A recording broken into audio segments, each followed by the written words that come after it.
Bonjour, bienvenue dans cette nouvelle édition d'Un talent, une histoire. Les rues d'Abidjan nous accueillent aujourd'hui pour aller à la rencontre d'Armel, communicant publicitaire qui nous parlera de ses créations, ses ambitions et surtout de son parcours. Merci de me suivre.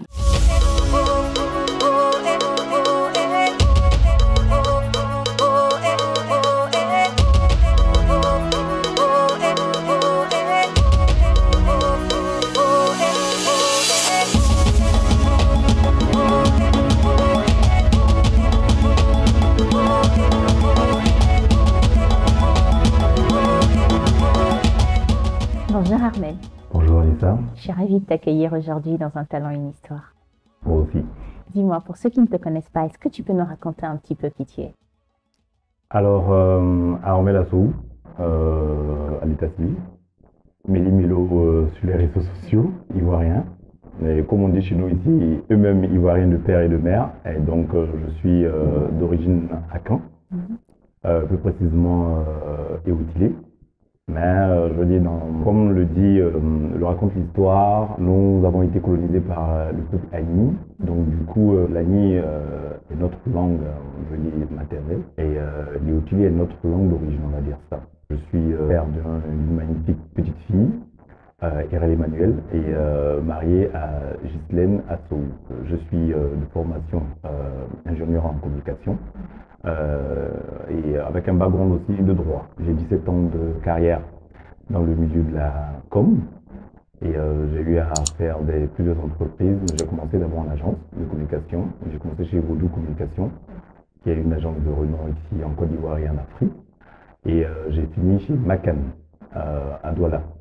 Donc je suis rentré en Côte d'Ivoire, ça va faire plus de 4 ans, où j'ai intégré le groupe MTN pour le compte de la Côte d'Ivoire, où je suis en charge de la communication et des médias. Super. Voici un peu mon parcours professionnel. Super. Comment on passe du droit à la communication? Sans te mentir, je ne sais pas si le droit, je voulais le faire dès le début. C'est quand on est petit, on a des petits rêves d'enfant, tu te dis, ah, j'ai envie d'être avocat quand je vais grandir. Mais en fait, à la réalité, tu n'as vraiment pas la fibre. Comme on dit en Afrique, les avocats parlent beaucoup. Sauf que le communicant aussi parle beaucoup parce qu'il doit avoir une vraie force de persuasion. En fait, c'est deux métiers où il faut avoir une vraie force de persuasion et savoir convaincre. Quand j'ai eu le bac, je me suis orienté en droit. À la réalité, je voulais échapper à l'emprise des parents. Donc, je me suis orienté vers le droit. Donc, j'ai fait l'université de Boaké. Premier coup d'État, on va dire en 99, sous l'ère Guéhi. Je devais aller en France et ça a capoté parce que quand j'ai fait ma demande de visa, il y a eu le coup d'État et du coup, tous ceux qui avaient fait des demandes de visa dans la période ont été tous recalés. Donc après, quand j'ai eu à discuter avec mes parents, je leur ai dit, bon, c'était l'occasion pour moi de faire ce dont j'avais envie depuis, à savoir la communication. C'est comme ça qu'on a trouvé une école d'ingénieur à Abidjan, où on m'a inscrit en année d'ingénieur marketing et communication et j'ai eu mon diplôme dans cette école-là. Donc c'est comme ça, de ma fuite des parents à l'université de Boaké en droit, je me suis retrouvé à Abidjan en train de faire ce pour lequel je pense que j'étais prédestiné, la communication. Prédestiné, c'est le mot qui me vient en tête quand je t'ai vu pour la première fois. Tu en imposes par ta carrure et par ton look qui sort de l'ordinaire, on va dire, et très créatif dans un premier temps quand on te rencontre et on le voit tout de suite. Comment t'es venue justement cette idée de devenir communicant? Est-ce que tu as rencontré des gens au cours de ton parcours qui faisaient ce métier ou qu'est-ce qui t'a inspiré cette profession? Bon, comme je disais au début, je pense que j'avais cette fibre-là en moi. Peut-être que je l'ignorais. Le déclic a eu lieu quand j'ai eu mon diplôme d'ingénieur et qu'une fois en passant comme ça par hasard au plateau, je suis allé voir une tata qui était la directrice, on va dire, du Conseil supérieur de la publicité en Côte d'Ivoire, qu'on appelle communément le CSP. Madame Bettibo, que je remercie au passage, parce que c'est grâce à elle aujourd'hui si je suis ce que je suis aujourd'hui et là où je suis. Donc je suis passé à son bureau et je lui ai dit, ah tata, je passais par là, je suis venu te faire un coucou. Et me connaissant, elle me dit, toi, tu es venu faire quoi ici? Tu fais venu faire quoi au plateau à 7h? Je dis, non, je me baladais avec mes amis. Elle dit, mais tu ne vas pas à l'école? Je dis, non, j'ai fini. Elle dit, tu as fait quoi? Je dis, ah, j'étais à Sup Management, que je viens d'avoir mon diplôme d'ingénieur, donc moi, j'ai rien à faire, je me balade. Elle dit, ah tiens, je connais le directeur d'une très bonne agence de com, Vodou Communication, à l'occurrence M. Fabrice Aounion. Je vais passer un coup de fil pour toi pour voir s'il peut prendre mon neveu. Donc, je te promets que séance tenante. Pour un mec qui est allé se balader au plateau, je me retrouve devant ma tata en train d'appeler Fabrice qui était une référence. Je dis, tout le monde rêvait de bosser chez Voodoo, avec toutes ces belles campagnes qu'ils avaient eu à faire dans le temps pour Orange, pour le rebranding d'Ivoiris à Orange. Tout le monde en parlait avec la fameuse pub Baba Baou, Baou et tout. Donc je dis, ah, ma tata connaît Fabrice Aounion de Voodoo et tout ça. Donc, séance tenante, elle appelle Fabrice, elle met le haut-parleur. Elle lui ont les commodités d'usage là et elle lui dit ah il y a mon neveu qui est devant moi qui vient de finir son école d'ingénieur. Est-ce que tu peux le prendre en stage? Il dit ah la grande sœur si c'est toi il n'y a pas de problème dis-lui de passer me voir demain. Et je dis ah bon? Et il dit oui dis-lui de passer. Jeune homme ça va tu es là tu vas bien tu t'appelles comment? Je dis non je m'appelle Armel. Il dit ok bon demain tu passes à mon bureau et je vais t'entretenir. Donc quand elle raccroche avec lui elle dit ah tu vois tu viens d'avoir un stage mais sache que il est bien gentil ce monsieur mais si tu ne vaux rien il ne va pas te garder. Il ne va pas te garder à cause de moi. Parce que c'est un monsieur qui a des objectifs très clairs. Il aime les bosseurs, il aime les fonceurs. Donc je lui dis, Tata, tu ne seras pas déçu. Et je suis reparti. Le lendemain, Fabrice qui m'appelle, je me rends chez Voodoo. Je dis, même étant à l'école, même au lycée, mes frères et sœurs, mes amis faisaient des stages, même des vacances. Moi, ça ne m'intéresse pas parce que dans mon truc, mon kiff, c'était la fête. Donc moi, aller m'asseoir pendant l'été, là, en train de faire des stages et autres, non, je me voyais très mal. Ce n'est pas mon mood du tout. Donc c'était ma première fois que j'étais confronté au monde du travail, au monde professionnel. Donc j'arrive chez Voodoo et l'assistante me reçoit. Elle me dit, elle m'annonce chez Fabrice et il dit non, dis-lui d'attendre, mon rendez-vous est à 14h30. Alors je te promets que Vanessa, Fabrice m'a fait poireauter à la réception jusqu'à 19h30. Je ne sais pas si c'était pour mettre à épreuve ma patience et tout ça. Je suis resté jusqu'à 19h30. Et à un moment, l'assistante avait me dire, elle me dit, jeune homme, ça va? Je dis oui. Elle dit, ne te décourage surtout pas. S'il t'a dit d'attendre, quelle que soit l'heure, même si c'est à minuit, il faut l'attendre. J'ai dit non, tata, il n'y a pas de problème. Je suis venu pour ça, je vais attendre. Et quand il est arrivé, il m'a reçu au pied de porte. Là, devant la salle, l'entrée, là, il m'a dit, ah, tu vas bien? Je lui ai dit, ah, c'est toi le neveu de Mme Bettibo? Je lui ai dit, oui. Il dit, ok. Alors, tu commences demain. Je lui ai dit, d'accord. Mais sache que si tu es nul, je te vire. Donc, je lui ai dit, je ne serai pas viré Fabrice. Ne vous inquiétez pas du tout. Si ma tante m'a recommandé, c'est parce qu'elle sait que je peux le faire. Je dis, ok, on verra bien. Et c'est comme ça qu'est partie l'aventure avec la communication et surtout avec la publicité. Super, tu as fait preuve de patience, d'humilité aussi, en attendant, pendant autant d'heures. Et tu penses que ce sont des qualités fondamentales pour réussir dans ce métier? Oui, dans ce métier, il faut avoir beaucoup de patience. Déjà que c'est un métier qui suscite beaucoup de pression, beaucoup de stress. Donc, si tu n'as pas cette capacité-là de faire preuve de patience et beaucoup d'humilité, il y en a beaucoup qui ont démarré, mais qui n'ont pas pu suivre le rythme parce que, je pense, n'étaient pas appelés à ce métier. Je dis toujours aux petits jeunes qui viennent dans ce métier-là, la pub, la com, je dis, c'est souvent des métiers qui sont innés. Tout de suite, on voit quand quelqu'un n'est pas du métier et qu'il essaie d'intégrer le métier, ça capote tout de suite. C'est quelque chose qu'il faut aimer, c'est quelque chose qu'il faut adhérer très vite. Et quand c'est naturel, ça passe. Tu as fait des agences, tu as fait l'annonceur. Est-ce que, à ton avis, il y a une différence entre les deux? Comment ça se passe? Quels sont les points forts de l'un et de l'autre? Bon, il y a forcément une différence. Alors la différence se trouve à plusieurs niveaux. Au niveau de l'agence, aujourd'hui, tu reçois les directives du client qui te mettent une certaine pression parce qu'il y a des objectifs très clairs qui sont fixés et qu'il va falloir respecter parce que devant, ça impacte fortement le business. Depuis que je suis chez l'annonceur, je me rends compte qu'en fait, la pression et le stress qu'on a de côté agence, en fait, à la réalité, c'est que l'annonceur en a 2 fois, voire 3 fois plus. Parce qu'aujourd'hui, étant responsable de la communication, je me rends compte que je suis en réalité l'agence interne de MTN Côte d'Ivoire. Donc j'ai plusieurs interlocuteurs, on va dire plusieurs clients internes, qui chacun d'eux a des délais, des objectifs et des KPI qui sont vraiment très définis et qui devront atteindre coûte que coûte, quelle que soit, je dis, la charge ou la masse de travail ou d'un autre département. Et tu reçois ça, toi, en interne, en tant que responsable com, et c'est ce que tu décharges sur l'agence. Donc, non, je pense que du côté annonceur, c'est 2 fois plus, c'est beaucoup plus dur. En 17 ans de carrière, qu'est-ce que tu as retenu de ces 17 années? Quels ont été les moments impactants de ta carrière, difficiles aussi peut-être, et surtout les leçons que tu en as tirées? D'accord, 17 ans de carrière, je dis, c'est pas 17 jours, c'est pas 17 minutes ni 17 secondes, c'est une longue traversée avec des hauts et des bas, comme dans la vie de tous les jours. Beaucoup de passion, beaucoup de souffrance, beaucoup de trahison, beaucoup d'erreurs dans le parcours professionnel parce qu'à un moment, on a eu à prendre des décisions qui forcément n'étaient pas celles qu'on devrait prendre. Moi, comme toute autre personne dans ma carrière, j'ai eu à faire des choix professionnels qui n'ont pas réussi et qui, par la grâce de Dieu, ont pu être rattrapés assez rapidement.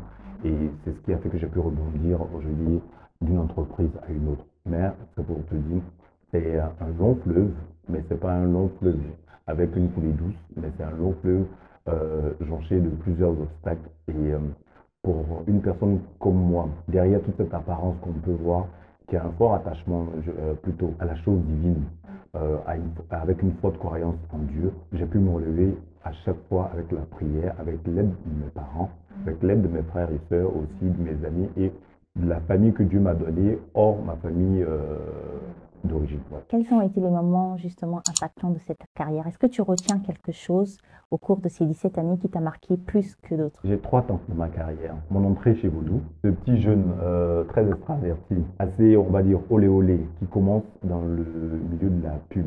Et au bout de 3 mois, il se retrouve à recevoir même pas une prolongation de CDD ou de stage, mais qui est tout de suite reçoit un contrat à durée indéterminée. Je me rappelle à une remarque du client envers son DG, en l'occurrence M. William, qui demande mais le petit jeune là, vous l'avez recruté de quelle agence, il sort d'où? Et le DG qui répond, le petit que tu vois là, il n'a jamais fait d'autres agences, il n'a jamais été professionnel quelque part.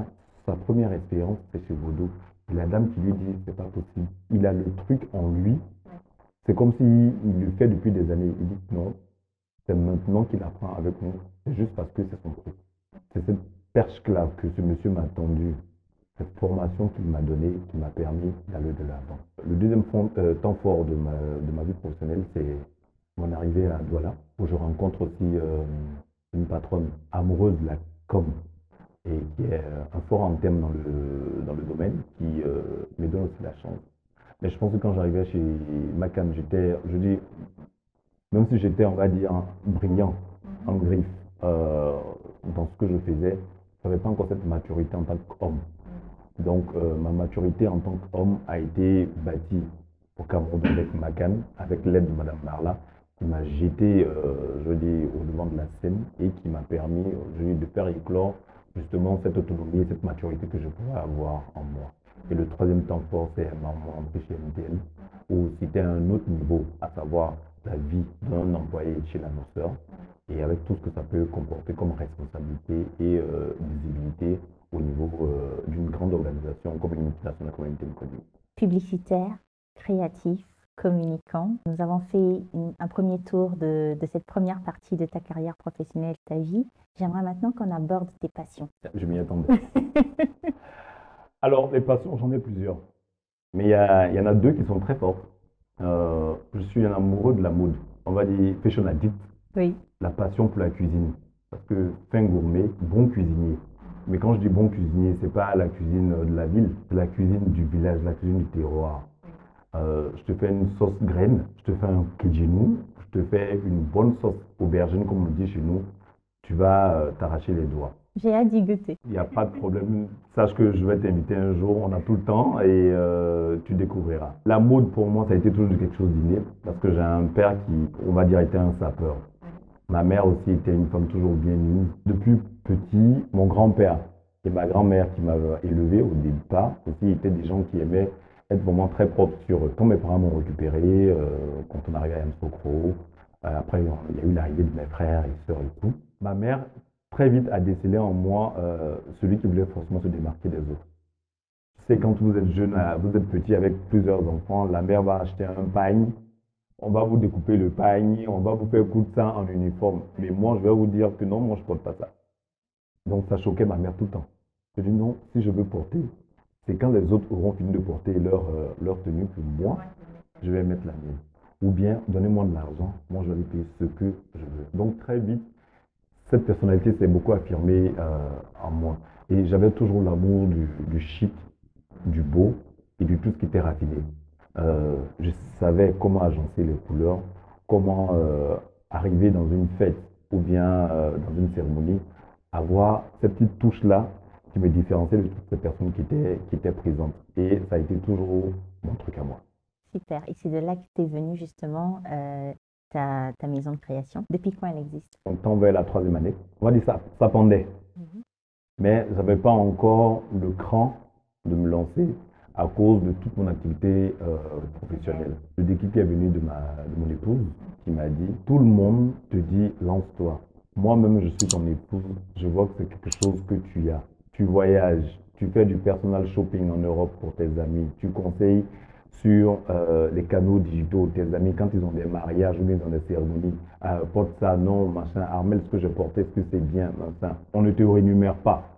Il y en a d'autres pour lesquels on te rémunère. Mais est-ce que tu ne penses pas qu'il serait temps que tu puisses te jeter dans la gueule du loup? Donc, j'ai réfléchi, puis je lui ai dit, non, ma femme, tu as raison, je vais essayer, et puis je vais voir ce que ça va donner. Bah écoute, elle a bien fait de t'y pousser parce que tu es habillée par ta marque aujourd'hui et je trouve ça très très élégant. Ah, Tu es magnifique. merci. Comment s'appelle-t-elle et surtout où est-ce qu'on peut la trouver?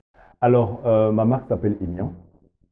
Et ben, quand je l'ai démarré, je me suis dit, si tout le monde sur les réseaux sociaux me connaît sous le pseudo de Mélie Milo, euh, c'est très attendu comme nom d'une marque ou Armel by quelque chose. Les gens ne seront pas surpris. Donc un matin en allant au boulot, j'ai appelé mon père, qui a encore une référence pour moi, et je lui ai dit, ah papa, excuse-moi, j'ai juste besoin de toi 2 minutes. Il était même en train de dormir, je l'ai réveillé. Je lui ai dit, mais comme on dit homme en éautilé. Il me dit, homme en éautilé. Il dit, c'est pour faire quoi? Je lui ai dit, non, réponds-moi, puis après je vais te dire pourquoi est-ce que je te pose cette question. Donc il me dit, homme en éautilé se dit Émien. Tout de suite, je dis, ah, Émien, c'est sympa. En plus, c'est court. On peut le retenir facilement, on n'a pas besoin de trop chercher. Donc je lui dis, ah non, c'est parce que j'ai décidé de me lancer dans la mode, dans le designing, et je veux lancer une marque pour les hommes. Mais cette marque-là devra se différencier de tout ce qu'on voit sur le marché, parce que j'ai en tête ce que je veux exactement. Je veux une marque qui soit sobre, une marque qui soit pour des personnes d'un certain standing, qui n'aiment pas tout ce qui est brillance, artifice, qui dérange. Quelque chose qui peut se porter tous les jours, mais qui aussi peut se porter facilement lors d'une cérémonie. Et quand tu arrives, bien qu'étant sobre, tu restes chic et tu attires l'attention. Et c'est comme ça que je me suis lancé dans l'aventure. J'ai commencé par le designing du jean et du pagne, en réfléchissant justement à des personnes qui, comme moi, n'aiment pas les tenues en pagne, comme nos parents avant. La mère achète 6 yards de pagne, elle donne un morceau au pater et tout de suite, ils ont l'uniforme. Je voulais juste des petites choses. J'avais juste un rappel de pagne qui ne faisait pas trop. Et c'est comme ça que la marque a été lancée. À ma grande surprise, très adulée, très appréciée. Et d'encouragement en encouragement, je me suis bonifié et l'aventure suit son cours depuis. Bravo en tout cas. Merci C'était une beaucoup. très très belle initiative Merci et beaucoup. surtout un très très beau projet. Je te souhaite d'avoir de très belles réalisations Merci pour la beaucoup. suite. Merci beaucoup. Nous arrivons presque au terme de cette émission, Armel. Avant de la terminer, j'aimerais aborder avec toi un point. Est-ce que tu as eu au cours de ta carrière ou de ta vie des personnes qui t'ont marqué, qui t'ont inspiré pour faire l'homme que tu es devenu aujourd'hui? Ou des livres peut-être? Et pourquoi? Alors, des personnes qui m'ont inspiré, il y en a eu plusieurs personnes. D'abord, ma foi en Dieu, qui est pour moi quelque chose de très fort, parce que pour moi, sans Dieu, je ne serais pas le Armel que je suis aujourd'hui. Parce que j'ai eu une vie, on va dire, pas forcément rose. J'ai traversé des moments assez difficiles. Et s'il n'y avait pas Dieu pour me soutenir avec la prière, je ne serais pas là où je suis aujourd'hui. Ma vie, tu vois, c'est un moment assez délicat pour moi. Mes parents m'ont bavé. Je suis quelqu'un de très créatif, mais je suis quelqu'un qui, étant très, on va dire, olé olé, euh, à un moment, mes parents étaient un peu la risée de tout le monde. Tout le monde pensait que Armel, là, il n'allait pas forcément réussir. Alors que je n'étais pas premier des classes, mais j'étais toujours entre, on va dire, 10 et 12 de moyenne. Donc, je n'étais pas le dernier non plus de la classe. Mais comme je n'avais pas Je ne rentre pas dans un moule. Le quartier où on a grandi, à Yamoussoukro et même à Abidjan, même au sein même de ma famille, les gens ne donnaient pas cher ma peau pour que le fils d'Yassou, là, lui, de toute façon, il ne va rien foutre de sa vie.